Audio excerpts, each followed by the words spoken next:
어떤 분들은 기초생활수급자가 많아져서 국가의 도움으로 생계를 이어가는 그런 안일무사한 사람들이 많이 늘어날 것이다 라고 걱정을 하시는데, 너무 염려하지 마세요. 대한민국 법이 그렇게 허술하지가 않아요. 제가 다 말아먹고 뭔가 좀 국가 지원 받아보겠거니 라고 생각하고 긴급 지원 신청을 해봤는데, 어떤 경로를 통해서인지 몰라도 내 통장에 쫙 달더라고요. 그러니까 웬만하면 안 줍니다. 너무 걱정하지 마세요. 뿐만 아니라 받고 있다 해도 이제 어떤 70대 그 여성분에 대해서 이야기를 하려고 제가 오늘 이야기를 하고 있어요. 이분은 굉장히 부지런해요. 욕도 잘하고 키는 쬐끄만하고 정말 한 주먹거리밖에 안 된다. 우리 속담에 그런 이야기 있잖아요. 그 정도로 체구가 작은 분인데 너무너무 부지런하다 싶을 정도로 부지런해요. 인력회사를 했었는데 지금은 이제 그냥 사업자만 두고 거의 운영을 안 하고 있어요.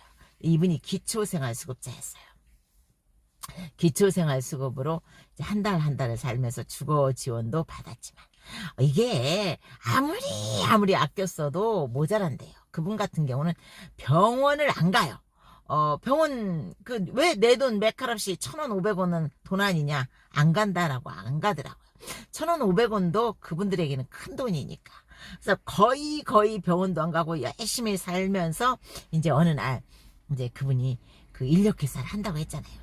이 부천에. 근데 인력회사가 알파벳 순서에서 우선적인 번호를 써서 그런지 많은 연락이 온대요. 오기는. 그런데 그분이 이제 국가에서 하는 사업을 알게 됐어요. 국가에서 그 도로 정비, 나무 꽃 심는 거, 이거 굉장히 돈을 많이 줘. 그러니까 이제 아깝잖아요. 자기 스스로 일을 갔어요. 이거 놓치기 아까워. 내가 일을 가서 아르바이트를 해도 되겠지 라고 하고 국가 지원 사업을 다 갔어요. 한 2달 나갔대요. 그런데 떨어졌어요. 너 일해서 돈 벌었잖아. 일할 근로 능력 있네. 그것이 근로 능력 평가, 재평가의 원인이 돼버린 거예요. 그래서 우리는 이제 당신한테 기초생활수급자 못 해줘. 그러니까 당신이 벌어서 쓸만하지 않아. 공공인력으로 가든지 아니면 자활을 해. 우리가 일자리는 줄 테니까 기초생활수급은 하지만 못 줘 라고 하고 다시 재심사에서 떨어졌다고 합니다. 그런 경우는 재심사를 한다고 하네요. 그래서 그럼 어떻게 해야 됩니까? 라고 했더니 하여간 일을 먼저 해라. 그리고 그 기간이 또 지나서 또 재평가하든지 무슨 요인이 있어야 된다라고 하더래요.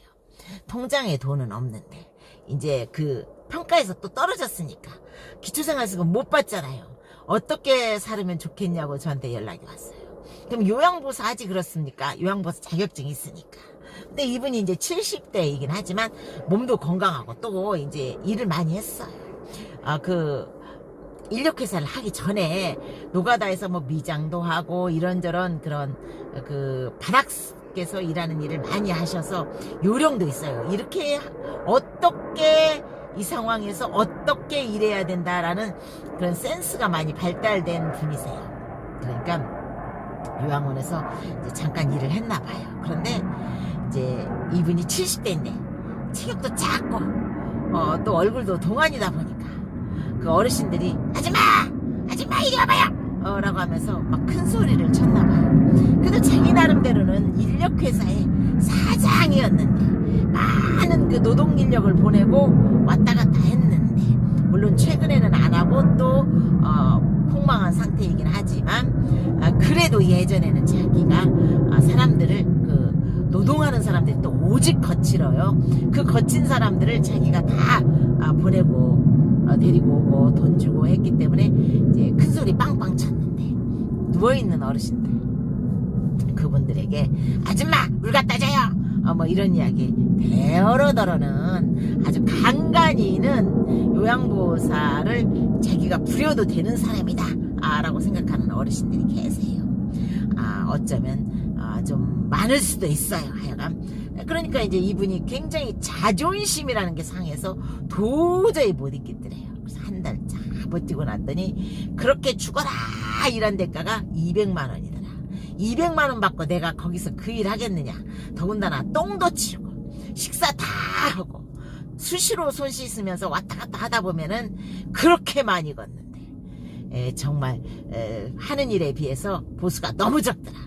우리 노동분에도 그렇게는 안 해 라고 하면서 이제 그 일을 안 하셨어요. 못 하겠대요 그 일은. 그럼 뭘 해야 됩니까? 라고 했더니 아이고 나 애기나 볼까. 그래서 그분은 이제 그렇게 많이 배운 분은 아니에요. 그래서 그 여사님이 애들을 보기에는 좀 무리가 있지 않겠습니까? 숙제도 봐줘야 된다는데 숙제를 봐줘야 제값을 받지 숙제를 안 봐주면 요양보호사보다 조금 더 한 사람만 보고 그러면 많이 받는다고 합니다. 두세 명 모아서 숙제까지 봐주면 보수가 많긴 하다고 하는데 그 정도까지는 어렵지 않겠습니까? 그랬더니 그러면 뭘 하지? 에이 다시 입주 청소나 해야 되나 보다 라고 하시더라고요. 하여간 이렇게 우리나라에서 기초수급을 받기는 쉬운 일이 아니다라는 말씀을 드리고자 하는 거예요. 이제 기초생활수급자들이 병원에 갔을 때 의사 선생님들이 철저하게 경계한다고 합니다. 과잉진료인지 아닌지. 그래서 그분들이 한 달에 한 번만 그 병원에서 그 진료를 받고 약을 받아갈 수 있게 그 강도를 조정하신다고 합니다. 그러니까 우리가 너무 걱정할 건 아니에요. 미국은 그 65세 이상 자국민들에게는 모두 그 월표 이상의 월표가 이제 주마다 다 그 금액이 달라요. LA가 참 많은 편이던데 그래서 그 최저 그 월표를 그 수익을 보장하게 해요. 자국민이면 우리나라도 자국민이고 우리가 그렇잖아요. 기초 그 연금 그게 35만 원이죠. 수급자가 71만 원 정도 된다고 합니다. 그래봤자 26만 원의 차이예요. 기초수급인 것과 아닌 것은 26만 원의 차이예요. 근데 기초수급이 되면 동네 자활 안 간다니까요. 못 가요. 그러니까 그만큼 잃는 것을 통해서 기초수급자가 되고 또 국가의 혜택을 받고 있는 것이니까 우리가 너무 걱정할 건 없고 당당하게 기초수급 신청하세요.